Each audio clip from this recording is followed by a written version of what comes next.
Hey everyone, welcome to Curiosity Saves Travel, where we hope to spark your curiosity through education to embark on your own responsible travel journey. So if you're curious about how you can reach British Columbia's most breathtaking destinations, but with a flight-free approach, keep watching because today's video is for you. So today we're embarking on one of the most incredible travel experiences you can have in Canada, the Inside Passage. But we're ditching multinational cruise lines and short-haul flights for a slow travel journey through breathtaking waterways between Vancouver Island and northern British Columbia.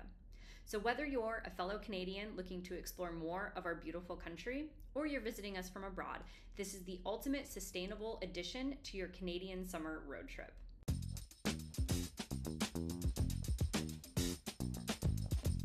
And if you're new here, welcome. I assume most of you are because this is a brand new YouTube channel and I am brand new to YouTubing, so this is my first video, please be kind. But hey, I'm your host, I'm Suze.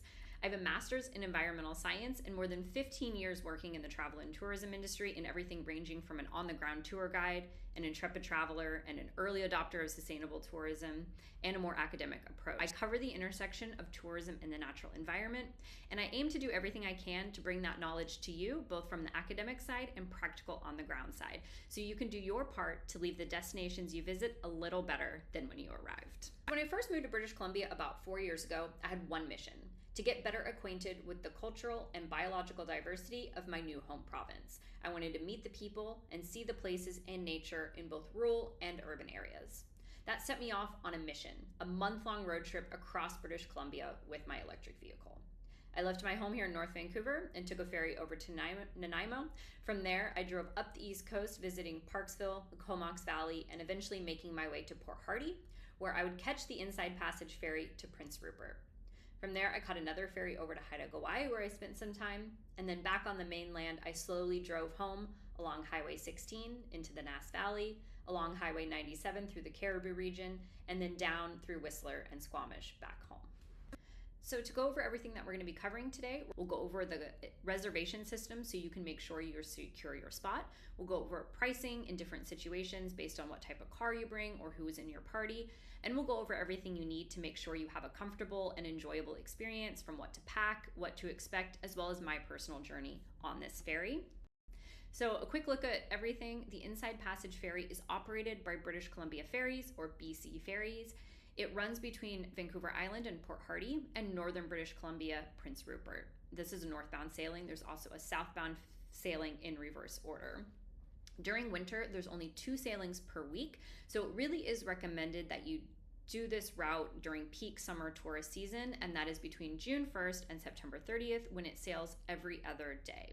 But because of this, competition for reservations is very high, and you really want to make sure that you are reserving your spot. So you're departing from either Port Hardy or Prince Rupert very early in the morning, and you'll be getting to your destination quite late at night. So this is very much a slow travel experience. Expect to be on the ferry for about 16 to 17 hours, including a stopover in Bella Bella for about 40 minutes. This is great for road trips, so you can bring your car, your EV, your camper van, your RV, your bicycle or motorcycle. It's a large ferry with cabins if you want to lay down. There's plenty of comfortable indoor and outdoor seating. There's lots of onboard amenities, from a cafeteria, restaurant, entertainment, from movies to shopping, but arguably the best entertainment is the views outside. So when I took this ferry, I saw dozens of whales, seabirds, endless blue waters, and the incredible coastal forested system of the Great Bear Rainforest. It's just beautiful. So before we do anything, let's go over the reservation system and the pricing so you can properly budget and make sure you get your spot on this ferry. Okay, so here we are on the BC Ferries website. The URL up here is bcferries.com. So we're going to start by going up here to book sailing. You can also look at your routes and fares, but it's really the same thing, so without putting in your credit card information. So we're going to go to book now. For this, we are going from Port Hardy, which is Bear Cove, to Prince Rupert. Now, this is a northbound sailing option. If you are traveling southbound, these will be in reverse from Prince Rupert to Port Hardy. Coming over to the departure date. Now, this gives us a good idea of what the winter sailing schedule looks like. There are only departures 2 times per week. But as soon as we get into the peak summer sailing season, which is June 1st to September 30th, we will see that these northbound departures from Port Hardy leave every other day starting on June 1st. So that is the Monday, Wednesday, Friday, Sunday, Tuesday, Thursday, so on and so forth. If we were doing this southbound from Prince Rupert, the first sailing is going to be on June 2nd, and it will be a Tuesday, Thursday, Saturday, Monday, Wednesday, Friday, so on and so forth. So for this, let's just pick a northbound departure on June 23rd and continue. All right, so here we have the opportunity to add the drivers and passengers unique to our vehicle. You have adults, children, infants and young children, and BC residents or senior citizens who are BC residents, and they get a discount here. For this, let's just say we are one adult to keep things simple who is traveling with a vehicle. Now we're going to start with a standard vehicle, and then we're going to move into the logistics with an oversized vehicle. Continue. So here you can put in all your vehicle details unique to your situation. Like I said, we're going to start with a standard vehicle that is under 7 foot tall and under 20 feet in length. So this was the vehicle I traveled with, a standard 4-door EV sedan. Here you can also add a motorcycle if that applies to you, or a commercial vehicle. If you're a bicyclist on a bike tour without a car, you are treating yourself as a foot passenger, and there's no additional cost to your bicycle. All right, so we're okay with this. Continue. All right, so here we go. This gives us our sailing option. There is only ever one sailing for this departing from Port Hardy, and that leaves at 7:30 a.m. It's about 16 and a half hours, give or take, and you arrive in Prince Rupert just before midnight around 11:50 p.m. Now, this is subject to weather conditions and other things. Here you can look at the ferry you're taking. It's almost always Northern Expedition. In very rare situations will there be another ferry. It kind of gives you a good overview of everything. And here, this is our total cost. This is for the 2026 summer sailing season. Prices typically stay the same for one season, but they do change year over year. So if you're viewing this at a later date, this may have changed. Okay, so to understand what goes into this price, we can look at the price breakdown. And here we can see that one adult is $208.90. For every additional adult we add, the price will go up by that amount. If you are adding children or seniors, this price will go up, but at a differing amount.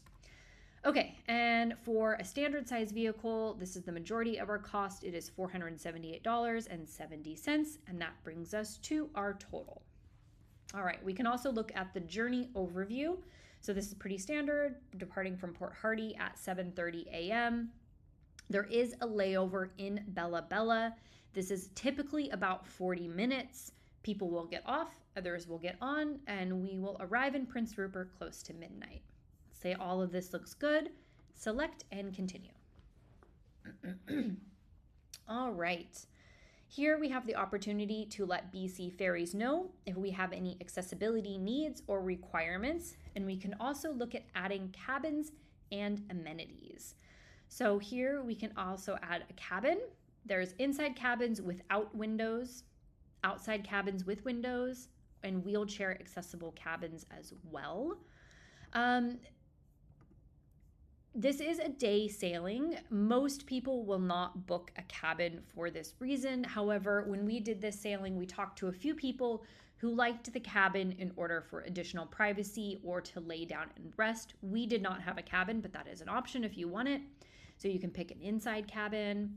And there's also the Aurora Lounge. So think of this as the business class of the ferry world. So there are these windows for a great view, and these are premium luxury seats. It's a little bit quieter, it's a little bit more relaxing, very comfortable seating. So if you want to add that on, you can add that as well. Since I only picked one adult, I can only add one seat. Now, should you be worried about this buffet sold out or unavailable? No. The buffet has really been unavailable, I think, since like 2023. So it's not sold out, it's just unavailable. There is a restaurant called the Canoe Cafe where you can get breakfast, lunch, and dinner, but this service no longer offers a buffet. The frustrating thing about this is as soon as I click continue, I still don't know how much these cabins or lounge lounge is going to cost me for these amenities.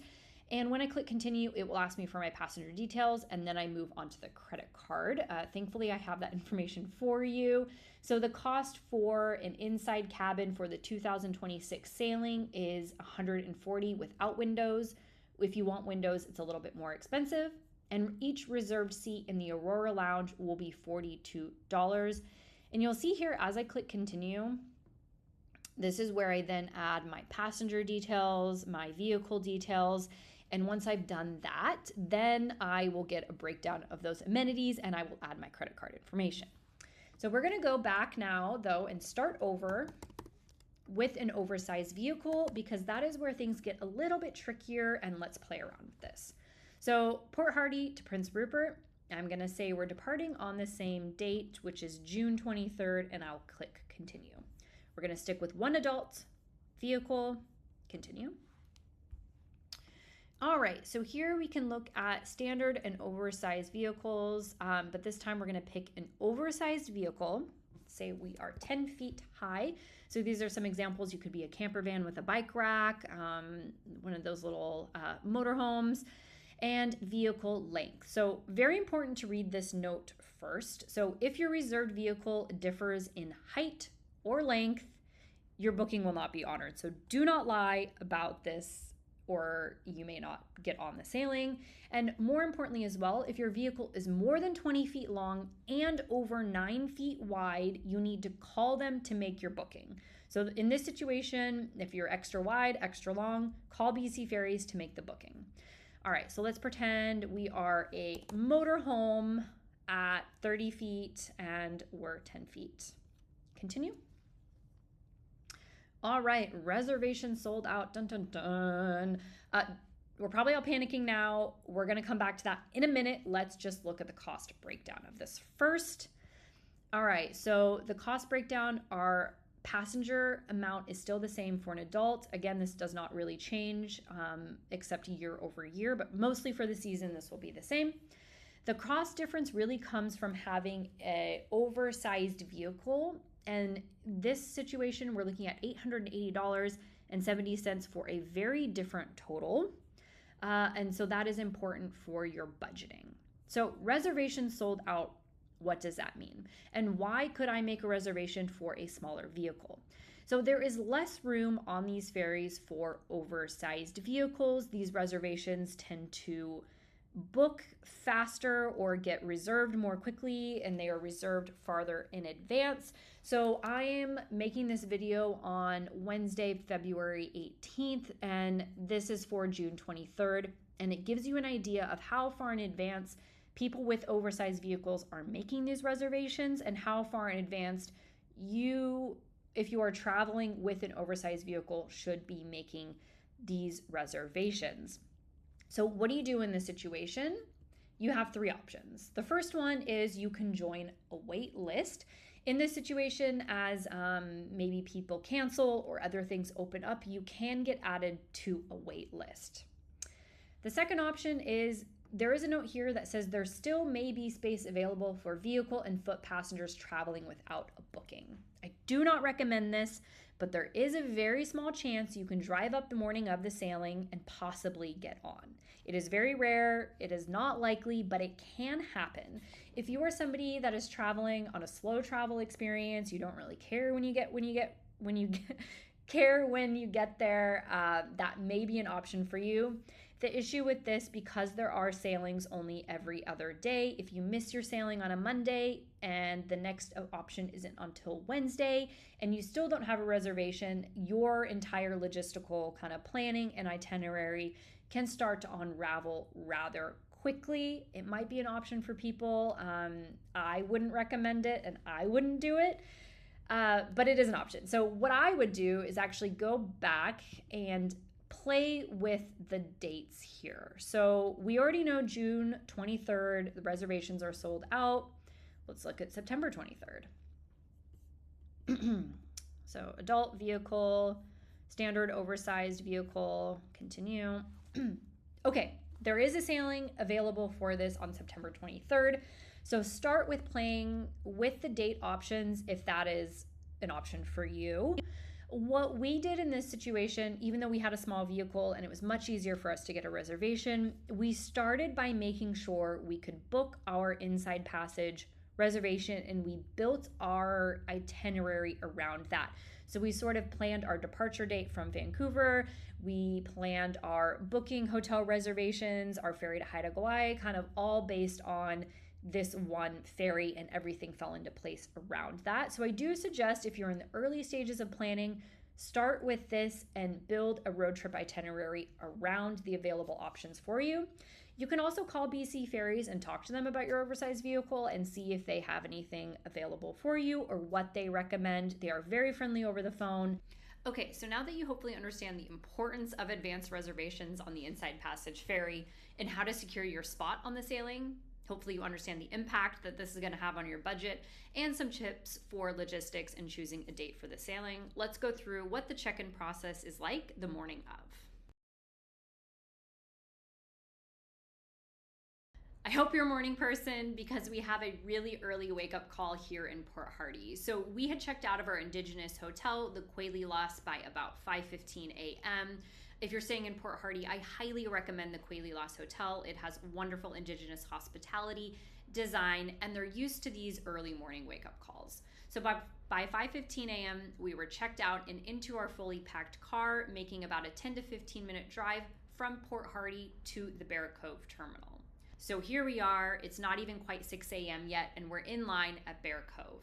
There's already a line of RVs and trucks ahead of us.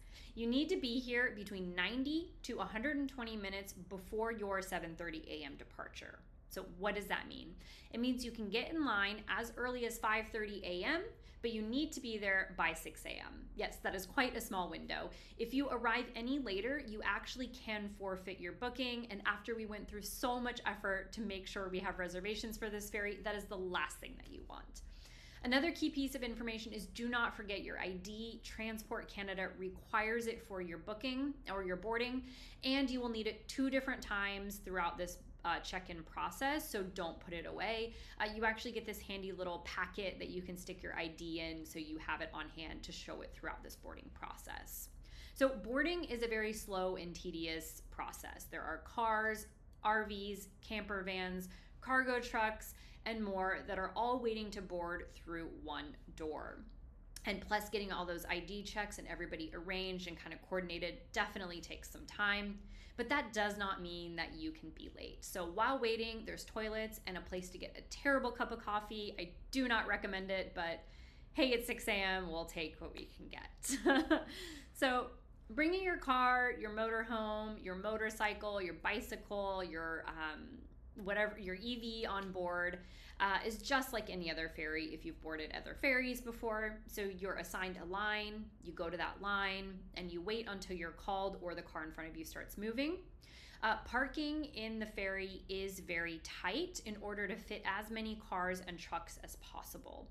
If you are driving a large RV, you really should be comfortable reversing your RV in tight spaces. There are BC Ferry staff on hand to help you if you need anything, but they will even put blocks on your car so you do not move around during the sailing. Please, please, please turn off your car alarm. It is very annoying if you don't, and you cannot access the car deck for the duration, or only at certain times can you access the car deck, so you can't always go turn off your car alarm if it is going off. So after you park, take a few minutes, gather your belongings, and it helps to have a dedicated ferry bag or backpack. But before entering the ferry, take a moment to look around, note what deck you're on and where you're parked. And another key piece of information is, due to the weather, you can only access your car for specific periods, weather permitting. So ensure that you have everything you need for the next 17 hours. And let's go over my packing recommendations. So ideally, you've thought about everything that you need for about a 17-hour journey, and you have this packed and set aside in a backpack or a day bag ready to go. The last thing that you want to be doing is unpacking and packing in this very tightly cramped parking area. There's not a lot of room around there. So what do I recommend bringing? Headphones, definitely, especially noise canceling headphones if you would like that option. Offline documents. As a writer and a photographer, I made sure to download smart previews and documents so I could get some writing and photo editing done. Offline music, TV, movies. There is no Wi-Fi on board, so this offline aspect is key. You will lose internet early on, so make sure you charge everything to the max, download everything that you need, documents, and honestly, just disconnect, enjoy the view, enjoy reading a good book, and really just treat this similar to a long haul flight. Pillow and blanket. I'm a pillow and blanket diva, so I always like to have those comforts. Comfortable clothing. You will be on the ferry for a long time. Make sure you're wearing what you want to wear for that duration, and also have some layers that are wind and rain proof so you can explore the outer areas and stay warm. Bring snacks, whether that's diet friendly snacks or you just want to enjoy some snacks without paying at the cafe. Binoculars are really important with so many amazing opportunities for wildlife watching. Binoculars are key. Bring your camera and telephoto lens if you have it. Reusable coffee cup and water bottle so you can refill your coffee and water without adding to single-use waste. Bring your charger. There are some outlets on board, but also have a battery pack in case you can't access them. They are not everywhere. Bring a book or an ebook, Nintendo Switch, board games, card games. There's tables so you can actually set up some games on there. Bring an eye mask, earplugs if you need it, seasickness medication, so there is a rough patch, so if you do get seasick, bring that, and any other medication or toiletries that you might need for a 17-hour duration.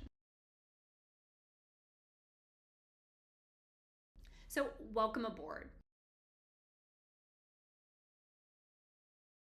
As you drive on, you will get out into the Northern Expedition ferry. There's a few situations where you might be on a ferry called the Northern Adventure. Definitely check the BC Ferry website for a more accurate layout for that boat. But for the Northern Expedition, this ferry was built in 2009. It holds 115 car capacity, and you'll be joined with about 637 other passengers and crew members, depending on how full it is. It can reach a max speed of 20.5 knots, but a lot of times we're going through slow passages and with a lot of wildlife area where it is quite a slow ferry sometimes. There are 3 different passenger decks, and there's a lot of elevators and accessibility features throughout. So the Northern Expedition is a large ferry. I encourage you to take time to head out and explore all the different passenger decks on your own. So for us, we quickly scanned the area and we settled on deck 5 with seats facing large windows on the starboard side. You can move around as much as you want, or you can kind of hunker down and settle into one area. I'm somebody that likes to enjoy staying in one spot. Always practice safety with your personal belongings, especially your valuables. But in general, you can kind of leave the bulk of your belongings in one area and just take your valuables with you as you explore, and then come back to your seating area, or you can move as much as you want. So let's go through everything that you can expect on board and the different decks that they're on.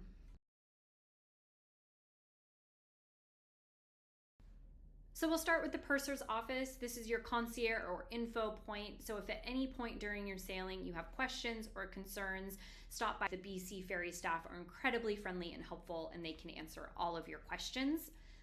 The Raven Lounge is an onboard movie theater-like experience. There's reclining chairs, flat screen TVs. They do play a selection of family-friendly movies. If you're interested in the schedule or movie selection, the purser's office will have more information for you.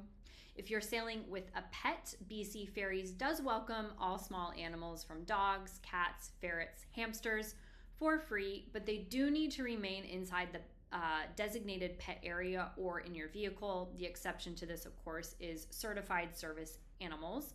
Designated pet areas include garbage bins, waste bags, water bowls, seating for you, and some areas even have heated kennels for colder parts of the year. The Aurora Lounge is an additional onboard amenity where you can reserve a VIP seat. I talked a little bit about this in the reservation section. In hindsight, I might actually splurge for this if I were to do this ferry again. They have footrests, reclining chairs, 10 out of 10 views with windows overlooking the bow of the ship. Is it necessary for a comfortable journey? Absolutely not. But does it look nice? It kind of does. So the Canoe Cafe is your go-to place for hot meals and light snacks. It's a cafeteria-style restaurant. They're serving breakfast, lunch, and dinner. You can enjoy a sweet breakfast of waffles or go for something savory like eggs and hash browns. For dinner, you can choose between burgers, pastas, salads, soup, or more. The cafe will also serve beer, wine, coffee, tea, juice, or other beverages.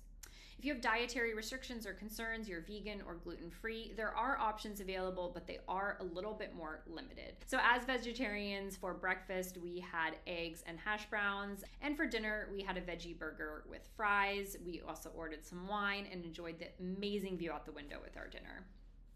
If you're traveling with kids, there is a kids area. This is going to be your best friend. It's a nautical themed zone with toys, a playground, activities, and a TV. So the Passages shop is similar to the shops on other BC ferries if you've been on another ferry route.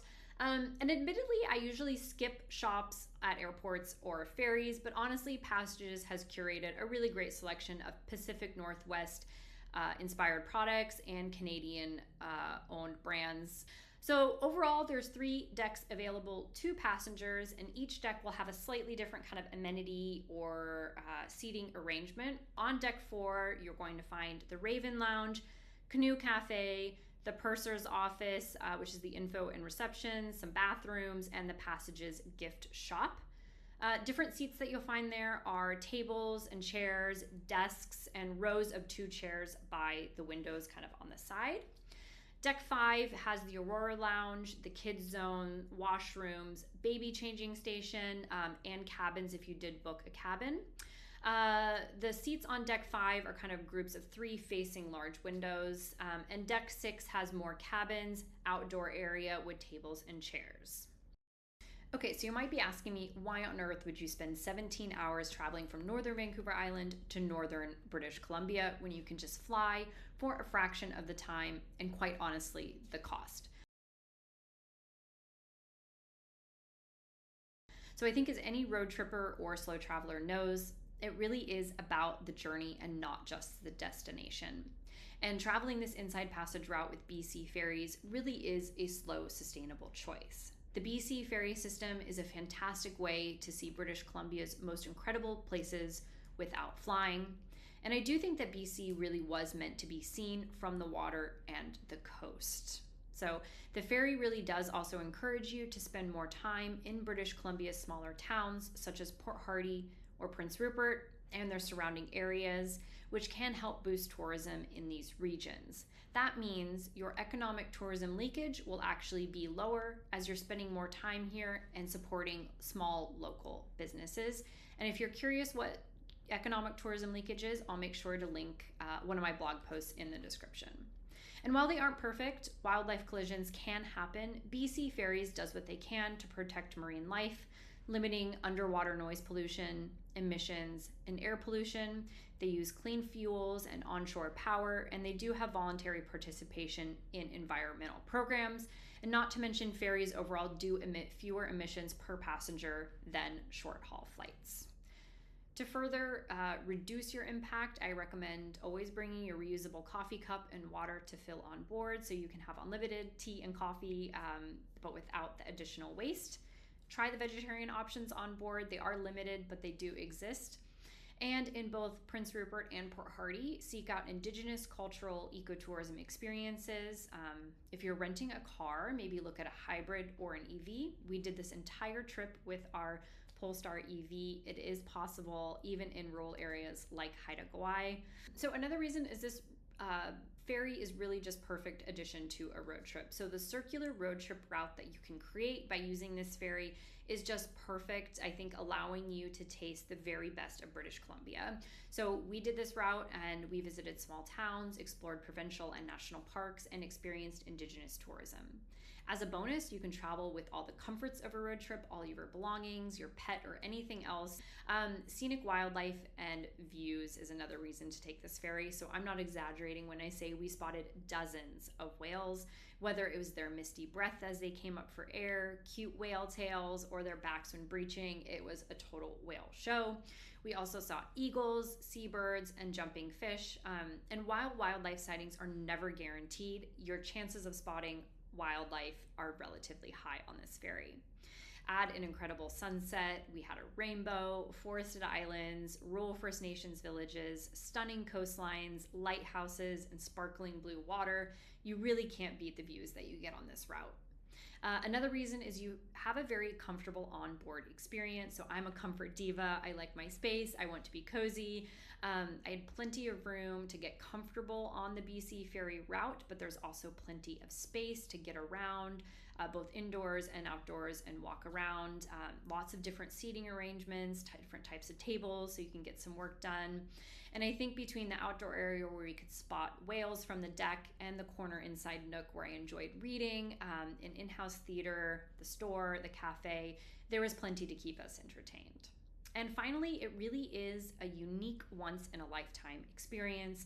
So a popular cruise route, a lot of people do the Inside Passage on a cruise, but very few people can actually say they've taken a public ferry across Canada's Inside Passage. So what is it actually like to take a 16 to 17 hour slow ferry across Canada's incredible Inside Passage? For us, we got our sleepy selves up and out the door in Port Hardy very early in the morning, and we drove to Bear Cove in the dark. We got in line with other RVs and trucks and intrepid travelers waiting to board. When it was finally our turn, we drove onto the ferry with some very tight parking and navigation skills.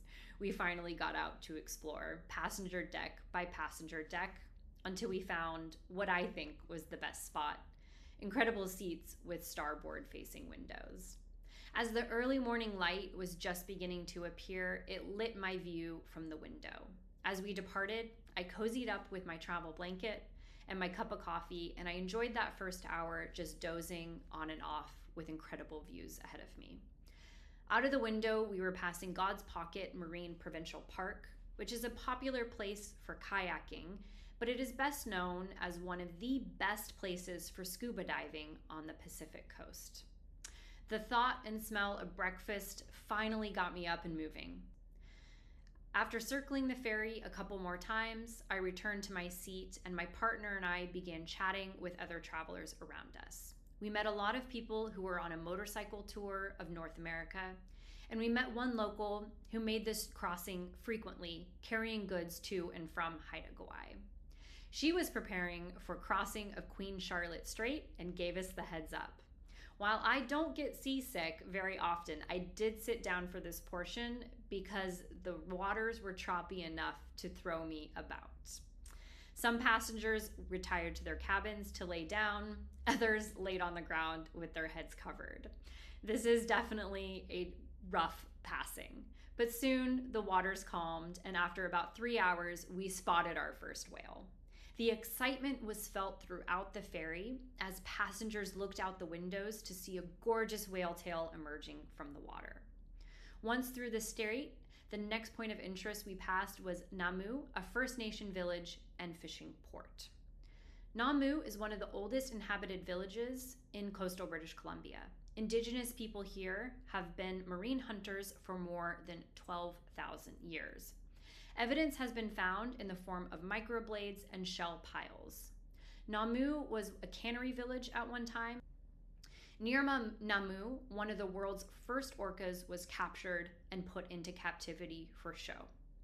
Seeing the wild whales from the ship pulled at my heartstrings, thinking of all the captive cetaceans taken from their homes and kept in small, isolated tanks for committing no crime. The impacts of SeaWorld and others worldwide are still felt here today. British Columbia and Washington State's resident orca pod, which is endemic to BC, remains endangered, with live captures from SeaWorld cited as the primary reason for their endangerment. Entering the narrower channels between islands, we spent quite a bit of time on the outer decks, enjoying whale sightings, forested islands, old cannery ruins, lighthouses, and more.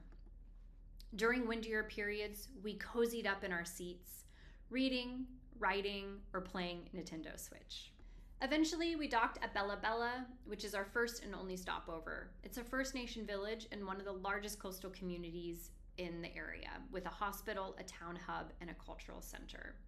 We dock here for about 45 minutes as some passengers get off and others join us for the rest of the journey. It was the perfect opportunity to order a vegetarian chili and salad for lunch at the Canoe Cafe. At one point, we entered the narrowest stretch of the journey at Dryad Point, just about 250 meters from land to land on either side of the ferry. Here, don't miss the few lighthouses that help ships navigate these narrow waters. Whales started appearing more frequently in these narrow channels, and while some people seemed desensitized to their sighting, my partner and I were still so excited with every whale tail that we saw that we moved outside and set up camp. We enjoyed creative writing as nature put on a show. So during your sailing, you will see signs of the logging industry, and the area around Butedale even has an abandoned logging mill. While Canada's rural communities and villages really do rely on logging for their livelihoods, logging current old growth forest has to stop, and it is something we must avoid to conserve biodiversity and carbon sequestering. As we left industrial areas behind, I got hope as we entered the wider passage near the Gill Islands. This vast and protected Great Bear rainforest extends from the shores deep into the heart of the world's most stunning old-growth coastal forest system. It's home to spirit bears, western red cedar, salmon watershed, goshawks, and more. This area is sacred to the First Nations of the region and critical to our planetary global health. First Nation tribal members keep this place protected in a way that aligns with their cultural values, with support from government subsidies and investments and carbon offsetting that allows them to do so in an economically viable way in today's global economy. The weather cleared as the sun set on the horizon. Heading out to the outer decks on the stern, just a rainbow tore across the sky, and about 5 whales, including a mother and a calf humpback whale, started breaching around us. This was such a magical moment and a core memory. I remember being in awe and enamored by our incredible planet. Taking time to soak in the view, my partner and I lingered on the deck until the last ray of sun dipped below the horizon, engulfing us in darkness. We spent the last few hours on the ferry sailing in darkness. We enjoyed playing cards and enjoying internet-free activities. Finally, we reached our final stop, Prince Rupert, close to midnight. We all filed off sleepily to our vehicles and began the slow process of disembarking. We checked into our hotel well after midnight, but quickly fell asleep. The next day, we would explore Prince Rupert before eventually moving on to Haida Gwaii, but that's a story for another day. Well, hopefully this was helpful for you all planning your Inside Passage experience with BC Ferries. I know there's a lot of logistics and it can be nervous not knowing what to expect. So hopefully this alleviated some of your fears and will help some of you get those advanced reservations and build an itinerary around that. Thanks so much. Make sure you like and subscribe if you enjoyed this video, and happy travels.